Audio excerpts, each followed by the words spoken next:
எப்படி ரெட் ஜெயண்ட்னு இருக்கு இல்லையா? நீங்க யோசிச்சு பாருங்க. 2021 வரைக்கும், அதாவது 2016லேருந்து 2021 வரைக்கும். இன்னும் சொல்ல வேண்டுமென்றால் 2011லேருந்து 2021 வரைக்கும் ரெட் ஜெயண்ட் மூவிஸ் என்பது எங்கேயாவது தென்பட்டதா?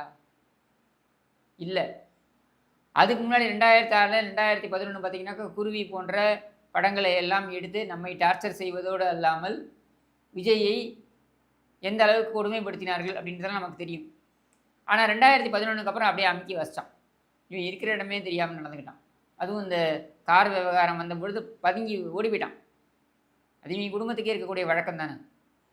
அப்போ 2021க்கு அப்புறம் திரும்பி இவர்கள் முளைத்து வருவார்கள் இல்லையா? அந்த மாதிரி அப்பொழுது நான் சொல்றது 1970கள்லயும் இவங்க இப்படித்தான். இந்த முகாமுத்துவை வைத்து ஒரு படத்தை தயாரிக்கிறேன் என்று இறங்கினார்கள்.